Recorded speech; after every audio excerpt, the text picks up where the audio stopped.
Imagine this. You are hidden behind a cold marble pillar in the dimly lit halls of the Vatican. The air is heavy with the scent of frankincense. But mixed with this odor is something else, something more seductive, more forbidden. The year is 1501. The flickering light of chandeliers makes shadows dance, and you are witnessing a scene within these holy walls that no one should ever see. The sound of silk fabrics brushing against the stone floor, suppressed laughter, and sins being committed in corridors where the footsteps of saints still echo. Your heart pounds against your ribs as you realize you are about to witness the darkest night in papal history. A revelry so shameful that even the wildest ancient Roman feasts would seem innocent by comparison. The coolness of the October night carried the scent of roasted chestnuts into the Vatican chambers, and these humble nuts would soon become mere props in the filthiest scene in history. Because in the private apartments of Cesare Borgia, Pope Alexander VI's son, 50 courtesans were preparing for that night. A scandal was about to be written into the secret ledgers of Renaissance Rome, hidden deep within the Vatican archives, like a forbidden confession tucked between prayers. We are journeying into the shadows of history. We will discover forgotten stories together. Like and share where you are watching from in the comments. And now, let's return to the story of that man. Rodrigo Borgia, the man who would be known as the most immoral pope in history, was born on January 1st, 1431, in the town of Zataiva, near Valencia, Spain. The dusty roads of Spain were ingrained in his childhood, but fate would carry him from provincial dust to the marble stairs of the Vatican. His uncle, Alfonso de Borja, had already begun climbing the ranks of the church. When he was elected pope in 1455, as Calixtus III, Rodrigo's future was sealed. At the young age of 25, he was declared a cardinal, not by the call of God, but by the power flowing from one of the poisonous veins of nepotism.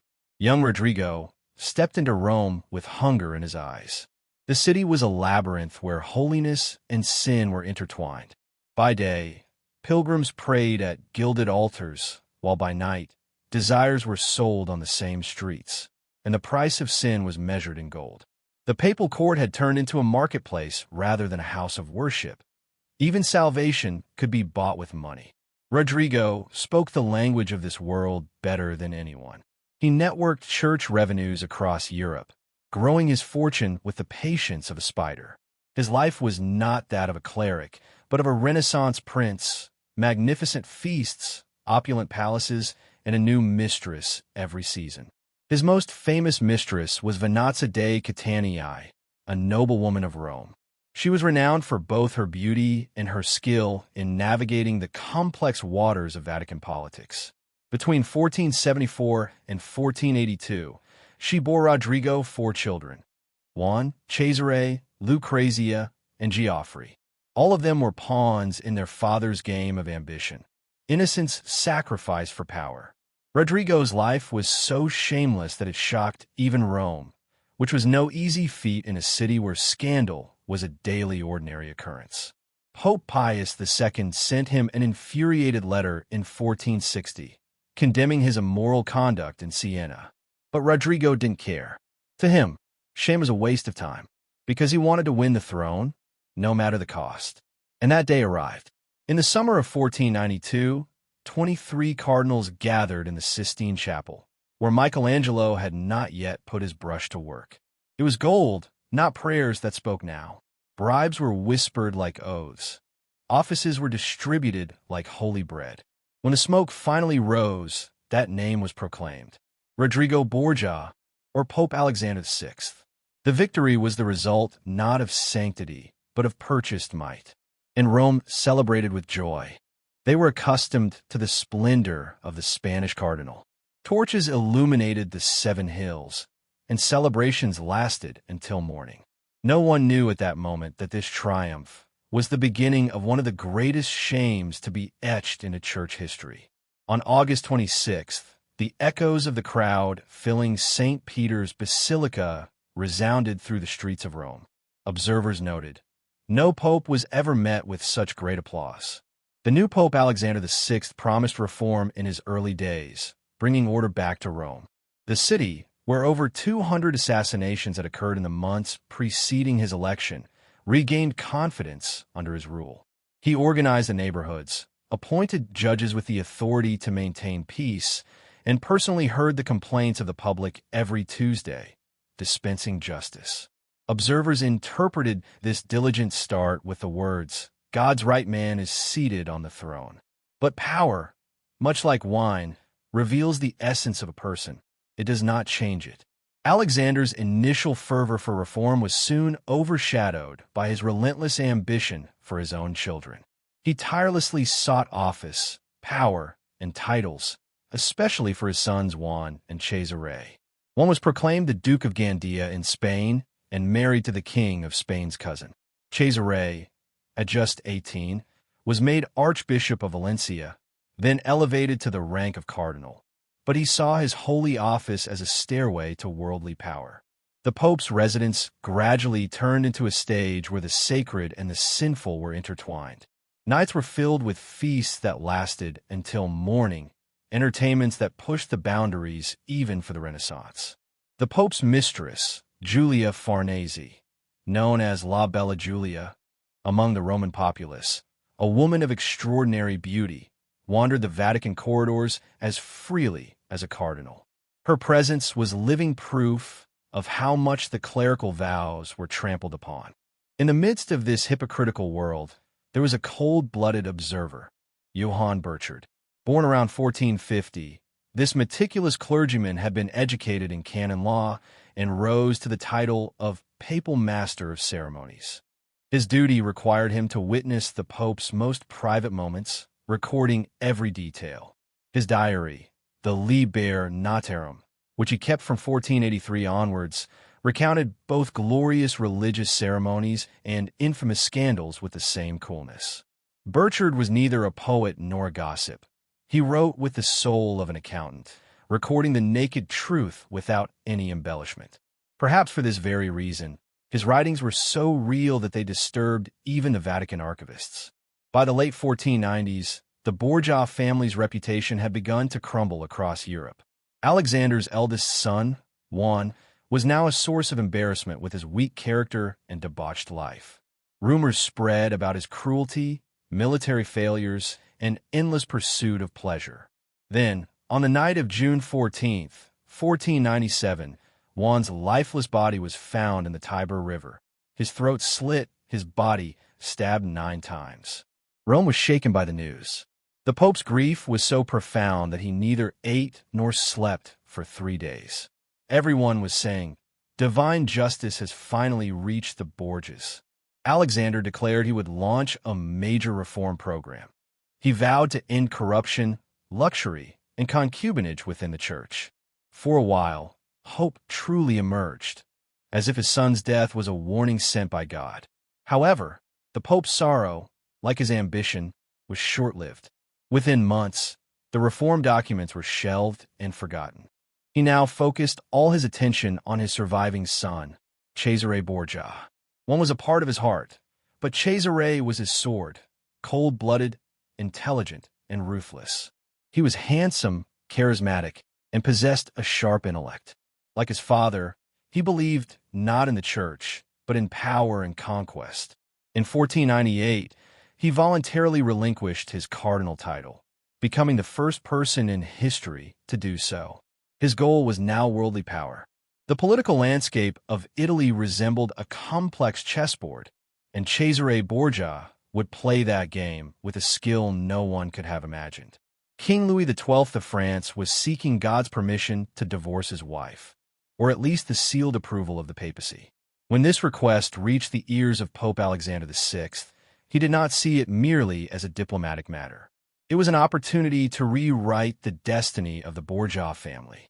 The fragmented duchies of Italy were like ripe fruits waiting to fall into the hands of an ambitious commander. And for Alexander, that commander was clear: his son Cesare.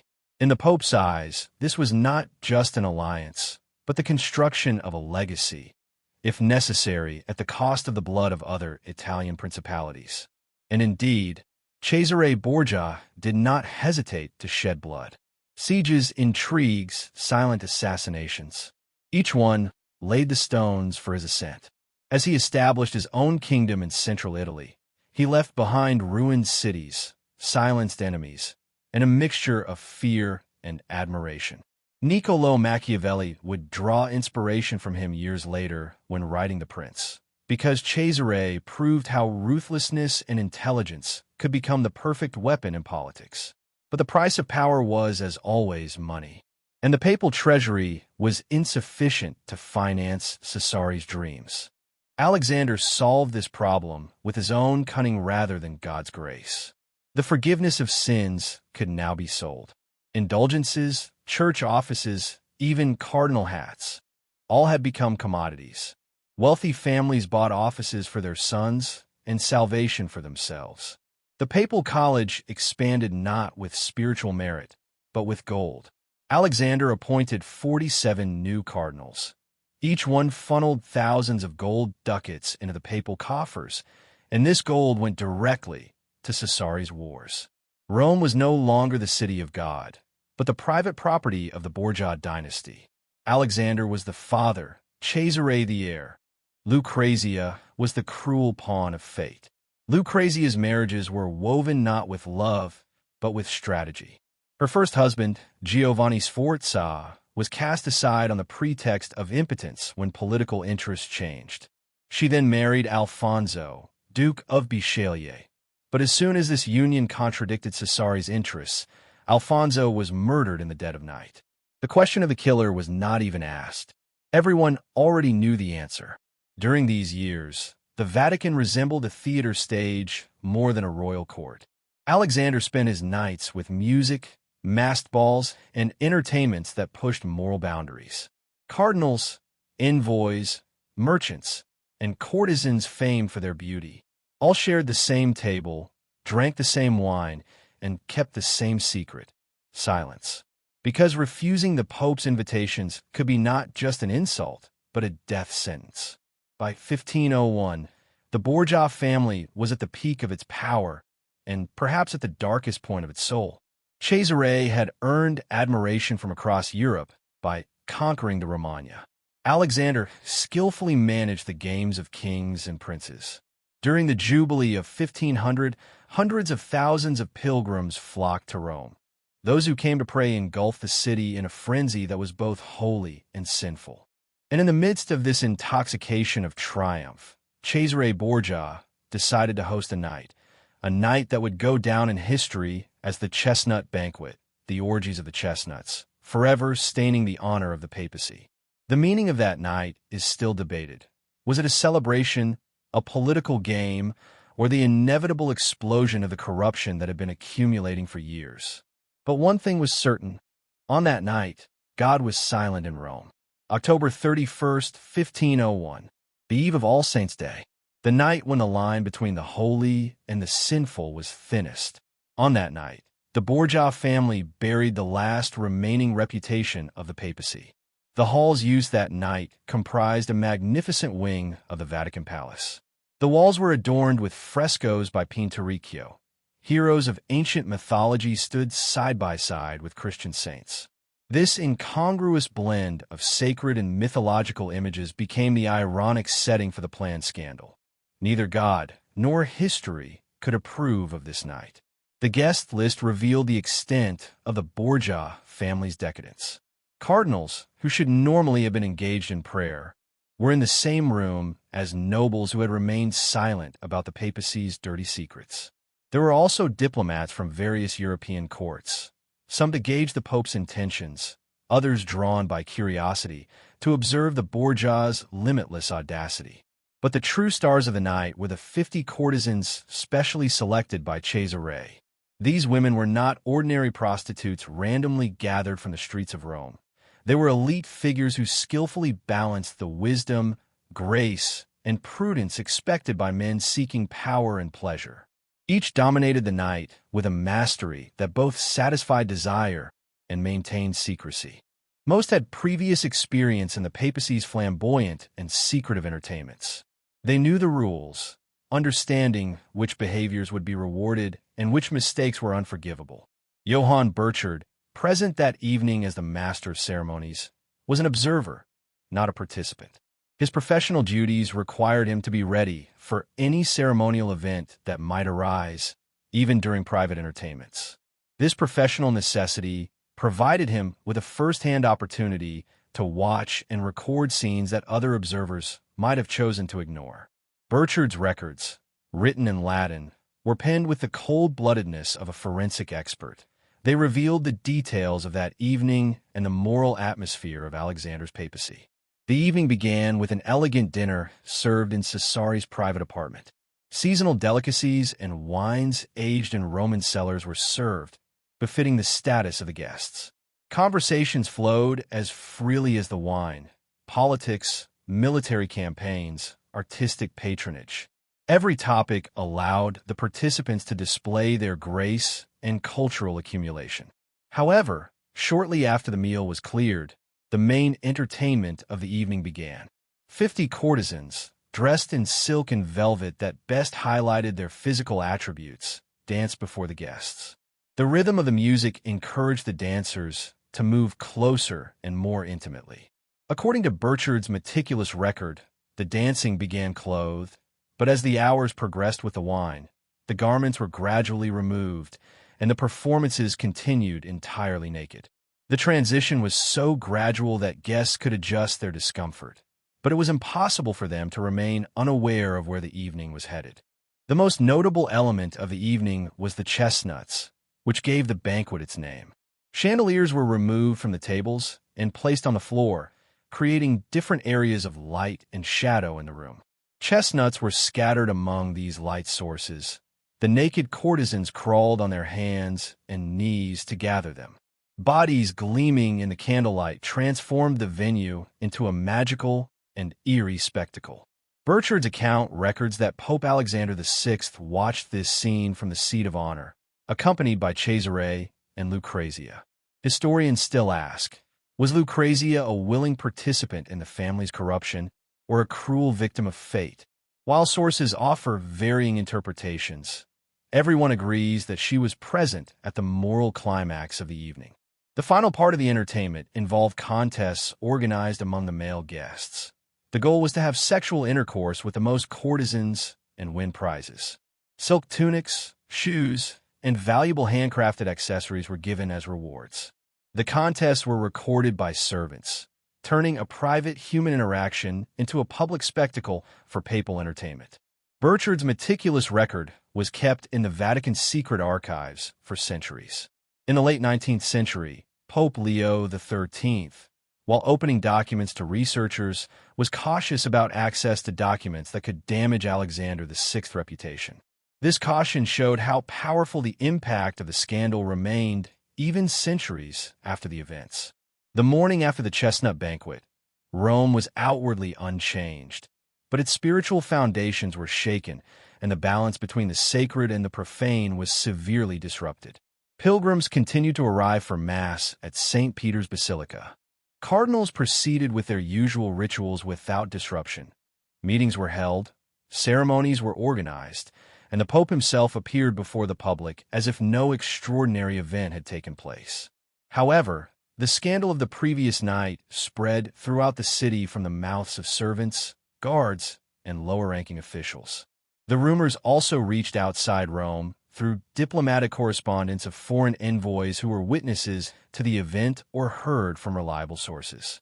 Letters preserved in European archives document the astonishment and revulsion of observers horrified by this scandal. Secular representatives who exhibited moral flexibility in their own courts could not conceal their dismay at what had transpired in the sacred precincts of the Vatican. The repercussions of the scandal extended far beyond personal moral questioning. Reformers across Europe, figures like Girolamo Savonarola in Florence, used reports of this banquet as proof that the papacy was irredeemably corrupt. Calls for Alexander VI's removal were supported by Burchard's detailed observations, which confirmed the worst accusations leveled against the Borgia Pope. Alexander's response was, as always, defiant. Far from showing remorse or making reforms, he continued to support Cesare's military campaigns and live a life of luxury and excess that had characterized his papacy. The scandal seemed to have freed him from previously existing constraints. The public exposure of his corruption seemed to remove the necessity of maintaining a superficial respectability. The Chestnut Banquet was a climax that occurred near the end of Alexander's papacy, but it was not a singular moral collapse. It was the logical conclusion of years of corruption and lust for power.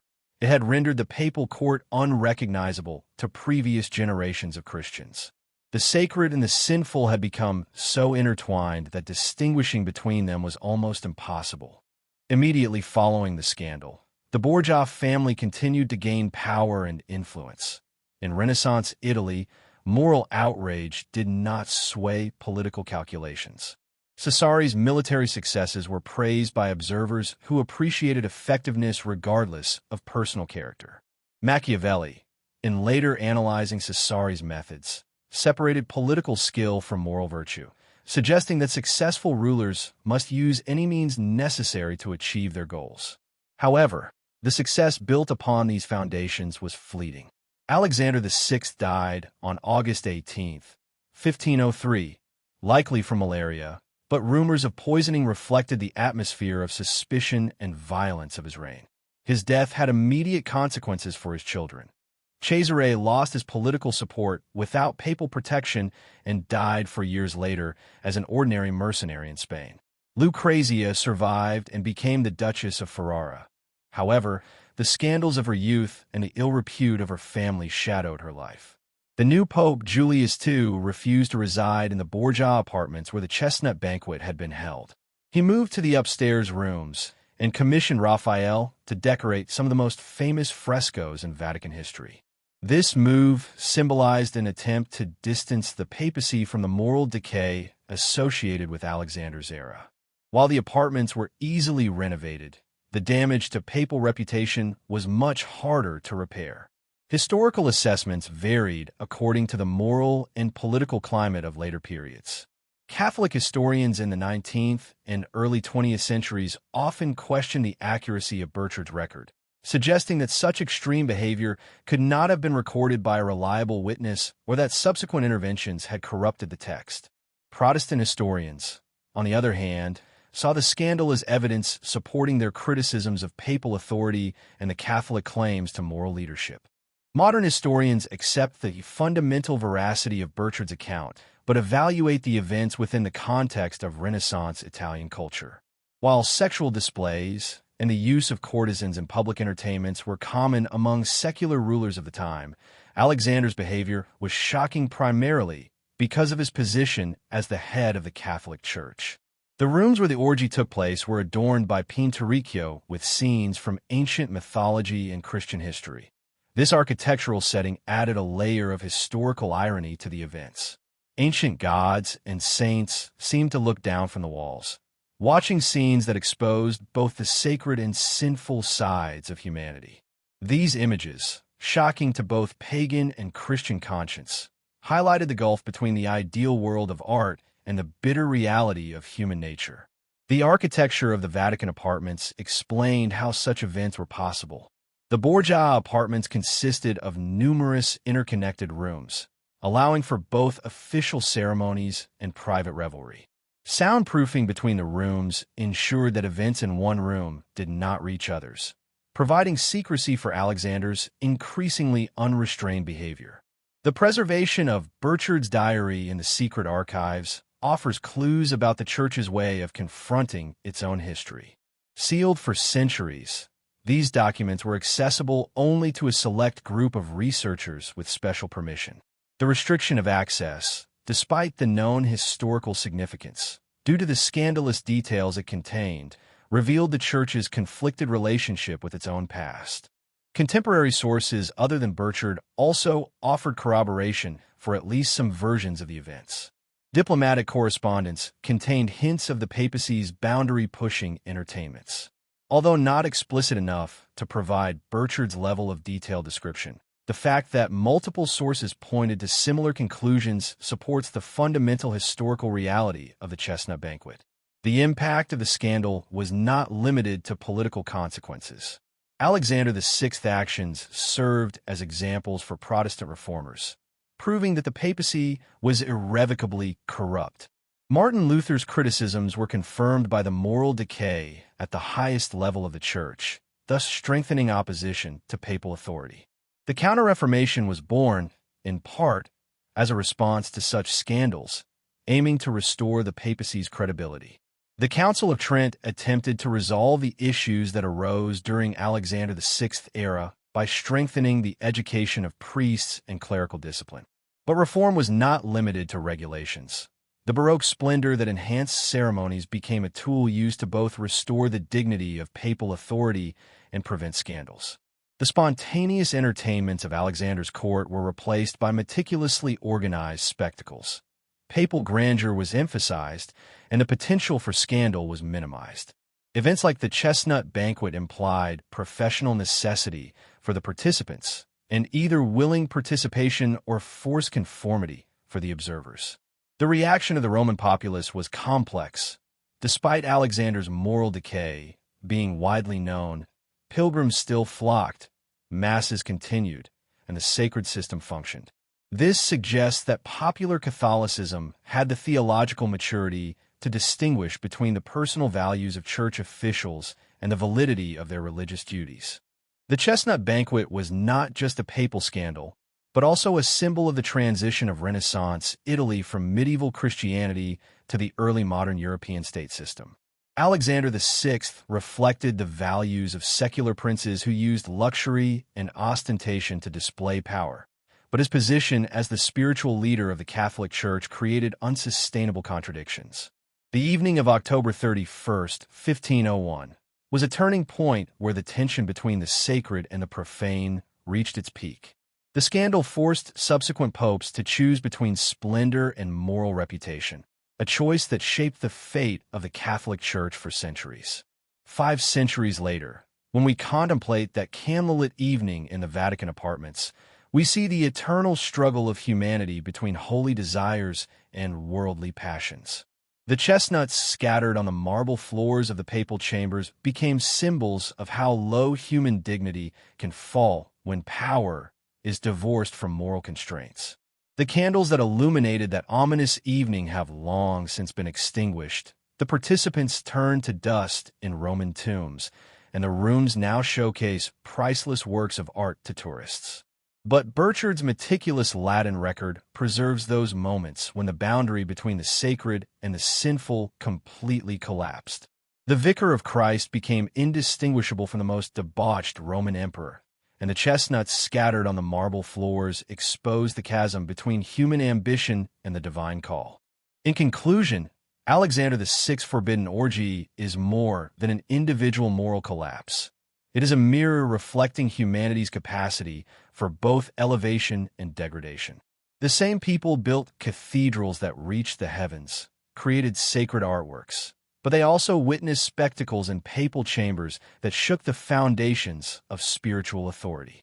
Even if the chestnuts on those Vatican floors were gathered, the questions about power, faith, and human nature still spread across the floor of history, calling on every generation to decide how to evaluate this scandalous legacy.